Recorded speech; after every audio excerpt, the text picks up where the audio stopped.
먼저 감사의 인사 먼저 드리고 좀 시작하고 싶은데요. 네, 지난 주간에 제가 담당하는 청소년교회에서 국내 성지 순례여행을 무사히 잘 다녀왔습니다. 우리 함께 중보해 주시고 후원해 주셔서 너무 감사드린다는 말씀을 먼저 드리고 말씀을 시작하도록 하겠습니다. 네, 사람이라면 누구나 두려움이라는 감정을 가지고 있죠. 이 두려움이라는 감정은요, 사실 타고나는 것 중에 하나이지만 두려움을 느끼는 어떤 대상이나 상황은요, 대부분 경험에 의해서 만들어지곤 합니다. 그렇다면 사람들은 과연 어떤 경우에 두려움을 느끼곤 할까요? 제가 한번 설교를 준비하면서요, 한번 통계를 알고 싶어서 이 AI한테 한번 물어봤어요. 2026년도를 기준으로 해서 전 세계의 사람들이 어떤 설문조사나 이런 것들의 자료를 다 통합해서 과연 사람들은 어떤 것을 가장 두려워할까라고 이렇게 질문을 한번 넣어봤습니다. 우리 성도님들은 아직 일어나진 않았지만 과연 어떤 일이 가장 두려우십니까? 제가 한번 이게 검색을 한번 해보니까요, 약 59%, 그러니까 이게 아마 전 세계의 어떤 설문조사 통합해가지고 취합한 결과 약 59%, 한 60% 정도에 되는 사람들이요, 나 자신보다 부모님이나 자녀나 배우자가 큰 병에 걸려서 고통받거나 돌볼 수 없는 상황을 두려워한다라고 그렇게 대답했다라고 합니다. 그렇게 조사가 되었다라고 해요. 그러니까 100명 중에 한 60명 정도는요, 이게 가장 두렵다라고 대답을 했다라는 겁니다. 그리고 그 뒤를 이어서 개인적인 재정 파탄, 그리고 개인적인 고립과 외로움, 이런 것이 두렵다라고 순위가 그렇게 되었다라고 이야기를 검색된 것을 한번 보았습니다. 오늘 본문의 말씀을 보면요, 사도 바울은 끊임없이 자신을 변호하고 있죠. 자신이 자랑하는 것처럼 보이지만 이것이 자랑하는 것이 어리석은 일인 것을 알지만 계속 자신이 고린도 교회를 향하여서 행한 일들을 이야기하고 자랑하고 있는 것을 보게 됩니다. 11절 말씀을 다시 한번 보시면요, 내가 어리석은 자가 되었으나 너희가 억지로 시킨 것이니 나는 너희에게 칭찬을 받아야 마땅하도다. 내가 아무것도 아니나 지극히 크다는 사도들보다 조금도 부족하지 아니하니라 라고 말씀하고 있습니다. 우리가 그간 말씀을 보면서 우리가 성경을 보면서요, 사도 바울이 고린도 교회 성도들을 향해 쏟은 그 사랑과 헌신을 생각해 본다면요, 사도 바울은 칭찬을 받아 마땅합니다. 그런데 고린도 교회 성도들은 참 이상하리만큼 사도 바울이 쏟은 사랑과 헌신에 대해서 칭찬하고 인정하고 격려하기보다는 오히려 그것에 대하여서도 대적하는 무리들, 비난하는 무리들이 있었습니다. 그래서 다시 한번 사도 바울은요, 자신을 낮추며 그리고 동시에 스스로를 높이는, 다른 사도들보다 내가 조금도 부족한 것이 없다라고 그렇게 자신을 변호하고 있어요. 그래서 12절 말씀에 사도의 표가 된 것은 내가 너희 가운데에서 모든 참음과 표적과 기사와 능력을 행한 것이라 라고 말씀하고 있죠. 사도 바울은 스스로 내가 사도인 것을 증명할 수 있는 것이 무엇이냐라고 이야기했을 때 그것이 무엇이라고 이야기합니까? 내가 너희 가운데에서 모든 참음, 그러니까 인내한 것, 그리고 표적, 기사, 능력을 행한 것, 이것이 바로 이것을 통해서 내가 사도된 것이 너희들에게 나타나졌다라고 말씀하고 있는 거예요. 물론 이렇게 12절 말씀에 사도 바울이 이야기하고 있는 것이요, 사도 바울이 이게 내가 스스로 잘남이나 능력을 뽐내고 있는 것이 아니었습니다. 자신은 단지 하나님의 도구로서 하나님께서 자신을 통해 나타내신 것이다 라고 고백하고 있는 것이죠. 사람은요, 누구나 자신을 드러내고 높임을 받고 싶어 해요. 이러한 모습이 이상하다라든지 비정상적인 모습이다라고 보기는 조금 어려울 거예요. 지극히 인간의 어떤 본성, 지극히 자연스러운 모습이죠. 그런데 이러한 모습이 성숙한 그리스도인의 모습과는 사실 조금 거리는 있어 보여요. 예수 그리스도의 삶을 본받아 성숙함을 이뤄나가는 우리 그리스도인의 모습에서는요, 이렇게 자신을 드러내고 높임을 받고자 하는 모습으로 살아가서는 안 된다라는 것입니다. 오히려 우리의 이 인간의 본성을 거슬러서 자신을 남보다 더 낮게 여겨야 하는 것이죠. 13절 말씀입니다. 내 자신이 너희에게 폐를 끼치지 아니한 일 밖에 다른 교회보다 부족하게 한 것이 무엇이 있느냐? 너희는 나의 이 공평하지 못한 것을 용서하라 라고 말씀합니다. 사도 바울을 대적하는 자들은요, 사도 바울이 고린도 교회에게 재정적인 부담을 주지 않기 위해서 재정 후원을 거절한 것에 대하여서도 이것이 고린도 교회를 사랑하지 않는 증거라고 비난했습니다. 아니, 생각해 보십시오. 고린도 교회에 재정적인 부담을 주지 않기 위해서요, 사도 바울이 무슨 일을 했습니까? 천막 만드는 일을 했어요. 천막 만드는 일을 해서 자신이 선교 활동에 필요한 재정을 모금하고 복음을 전하는 데 사용했다라는 겁니다. 어떻게 보면 마땅히 자신이 누려야 할 그 권리를 누리지 않고 좀 세상 말로 사서 고생을 한 거예요. 근데 이렇게 사서 고생했는데 이것조차도 비난과 공격의 대상으로 삼는 것이 사실 이해가 되진 않습니다. 그래서 사도 바울은요, 공평하지 않은 것, 다른 교회들과 마찬가지로 내가 너희한테도 재정적인 후원을 받았어야 하는데 공평하게 대하지 못한 것을 용서해 달라라는 거예요. 이거 사실 좀 소위 약간 비꼬아서 풍자적으로 표현한 것입니다. 자신에게 감사해도 모자를 판에 용서를 구하고 사과한다라는 것은요, 참 억울하고 화가 날 수 있는 일이에요. 근데 사도 바울은 어떻게 반응했습니까? 사도 바울은요, 감정적으로 화를 내거나 그들을 비난하지 않았습니다. 그래서 14절과 15절의 말씀을 보면요, 보라, 이제 내가 세 번째 너희에게 가기를 준비하였으나 너희에게 폐를 끼치지 아니하리라. 내가 구하는 것은 너희의 재물이 아니요 오직 너희니라. 어린아이가 부모를 위하여 재물을 저축하는 것이 아니요 부모가 어린아이를 위하여 하느니라. 내가 너희 영혼을 위하여 크게 기뻐함으로 재물을 사용하고 또 내 자신까지도 내어주리니 너희를 더욱 사랑할수록 나는 사랑을 덜 받겠느냐라고 말씀합니다. 앞서 말씀드린 대로 사도 바울의 입장에선 억울하고 화가 날 수도 있었을 것입니다. 그런데 오히려 사도 바울은 고린도 교회 성도들을 위하여서 고린도 지역을 세 번째 방문할 것을 계획하고 있다라고 말씀하고 있어요. 그리고 뿐만 아니라 고린도 교회를 세운 영적인 부모로서 영적인 자녀들인 고린도 교회를 향하여서 재물뿐만이 아니라 자신을 내어줄 그 마음을 비추고 있어요. 저는 말씀을 준비하며 이런 사도 바울의 모습을 통해서 특별히 우리 다음 세대들을 위해 수고하는 우리 교육부서 선생님들의 모습이 생각이 났어요. 제가 아까도 잠깐 인사를 드렸지만 지난 주간 수요일부터 금요일까지 2박 3일 동안 청소년교회에서 교사 포함해서 20명이 인천과 강화도와 서울에 있는 양화진을 다녀왔습니다. 우리 교사분들, 청소년교회뿐만 아니라 모든 교사분들이 다 그럴 거라 생각합니다. 어떻게 하면 아이들이 힘들지 않게, 피곤하지 않을 수 있을까? 어떻게 하면 더 좋은 것을 먹이고 어떻게 하면 좀 더 편하게 생활할 수 있을까? 좋은 경험을 할 수 있을까? 그런 고민들, 그런 생각들밖에 없으세요.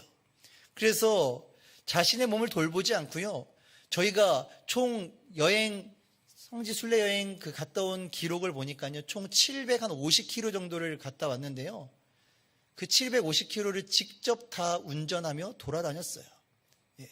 저도 큰 차를 몰고 솔라티 몰고 돌아다니면서, 그리고 우리 선생님들은 또 다른 자동차로 아이들을 데리고 다녔습니다. 그런데 그 가운데 단 한 번도 힘들다는 내색 하신 적 없고 감사함으로 그 일을 감당하셨어요. 그런데 우리 성도님들이 아셔야 될 게 있어요. 다 그런 건 아닙니다만 우리 청소년 아이들이요, 이렇게 선생님들이 수고하고 헌신하고 이런 부분에 대해서 감사하다라고 잘 이야기하지 않아요. 네.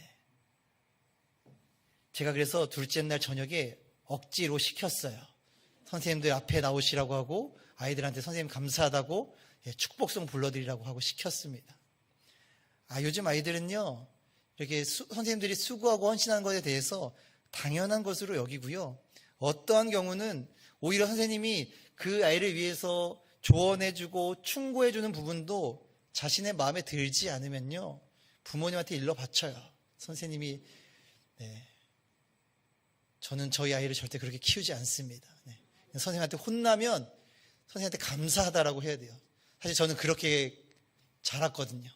학교 선생님한테 맞으면 맞고 자라고, 교회 선생님한테 혼나고 자랐는데 요즘 아이들은 좀 달라요. 제가 그래서 이런 얘기들을 선생님 통해서 들으면요, 참 힘이 빠져요. 선생님들이 수고하고 헌신한 것을 알기 때문에. 물론 이해함은 있습니다. 그런데요, 저도 힘이 빠지고 참 화가 나지만 우리 선생님들은요, 참 성숙하셔서 제가 이렇게 화나고 막 얼굴이 울그락불그락 해도 선생님들이 괜찮다고 하세요. 근데 이런 모습을 보면서 마치 사도 바울이 그런 온갖 비난과 모함과 그 가운데에서도 단 한 번도 그들을 향하여서 비난하거나 화를 분출하지 않고 묵묵히 그들을 품어준 것을 우리는 기억해야 할 것입니다.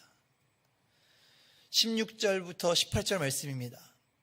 하여간 어떤 이의 말이 내가 너희에게 짐을 지우지는 아니하였을지라도 교활한 자가 되어 너희를 속임수로 취하였다 하니 내가 너희에게 보낸 자 중에 누구로 너희의 이득을 취하더냐?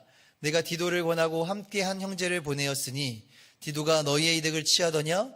우리가 동일한 성령으로 행하지 아니하더냐? 동일한 보조로 하지 아니하더냐? 사도 바울이 고린도 교회를 향한 그 모든 행동의 동기가 무엇이었을까요?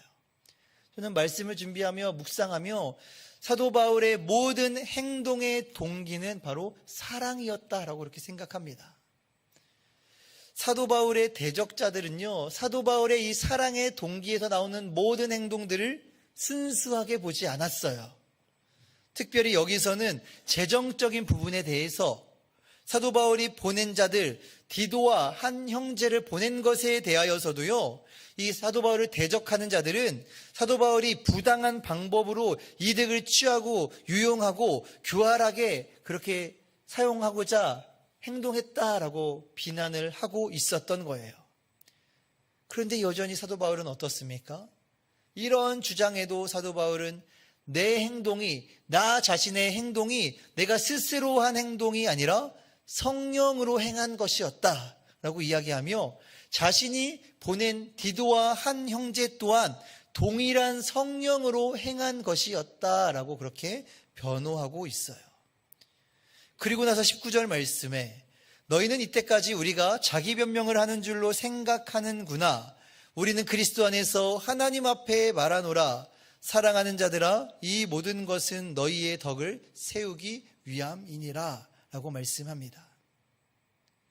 사도 바울은 처음부터 끝까지요, 자신에 대한 그 변호마저도 내 자신을 위한 것이 이것이 아니다 라고 이야기하며 고린도 교회 성도들의 덕을 세우기 위함이었다라고 그렇게 말씀하고 있습니다. 자신을 비난하고 원망하는 자들을 동일하게 비난하고 원망하는 것이 아니라 끝까지 사랑으로 자신을 향해 손가락질하는 자들도 품어주는 성숙한 모습을 사도 바울이 보여주고 있는 것입니다. 그리고 나서 20절과 21절에는 두려워한다라는 표현이 한 4번 정도 등장하고 있어요. 첫 번째 두려워한다라는 표현은 어디에 나오느냐? 서로의 기대에 못 미칠 것에 대한 두려움이에요.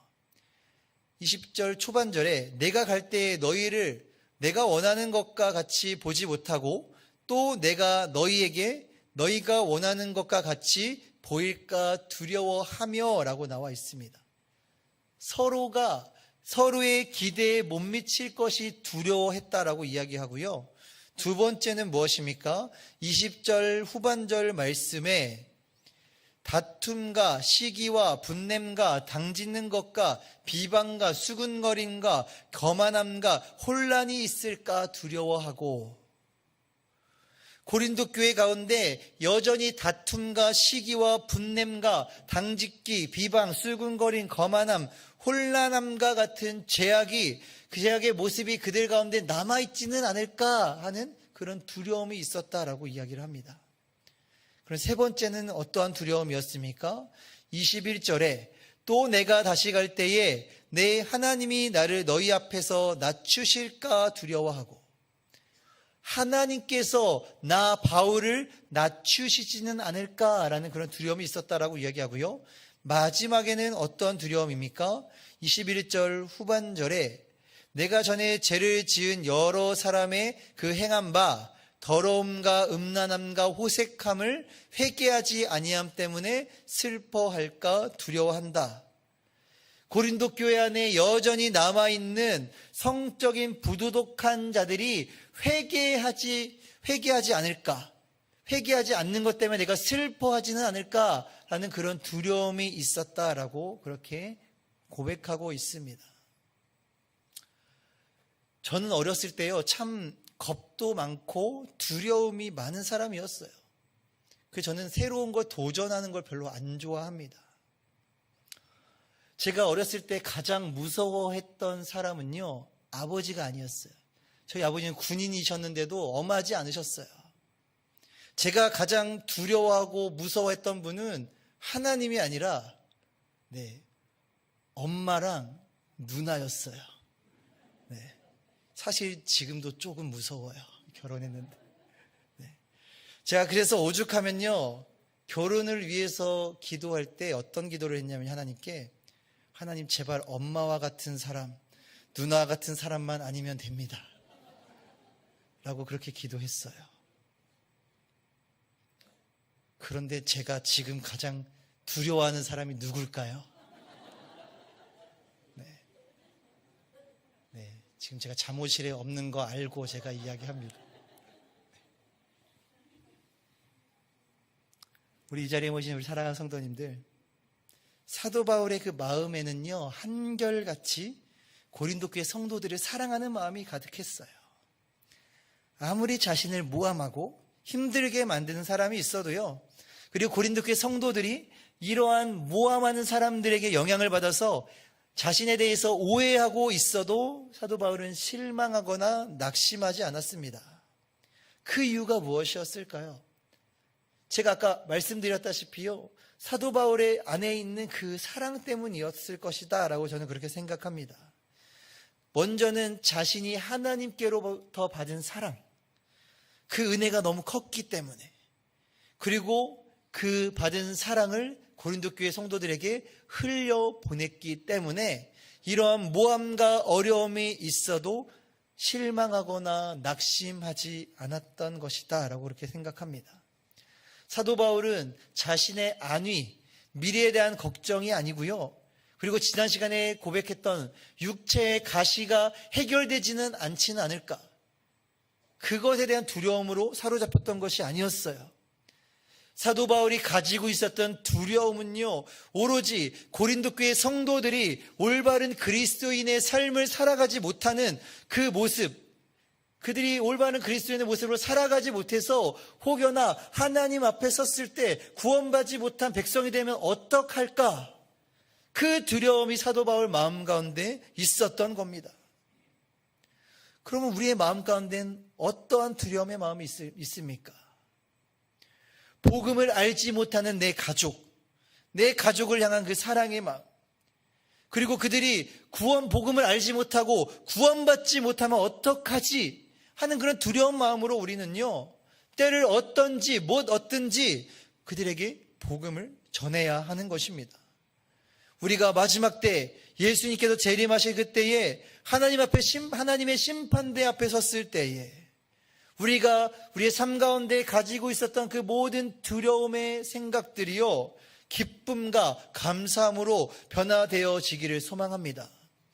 우리의 상황과 환경 때문에 걱정과 근심, 두려움 가운데 기도하는 것이 아니라요, 나를 통해 복음을 듣고 구원의 기쁨을 누려야 할 사람들, 그 영혼들을 위해서 사랑의 마음으로 기도하며 나아갈 수 있는 우리 여기 계신 모든 성도님들이 되시기를 주님의 이름으로 간절히 소망합니다.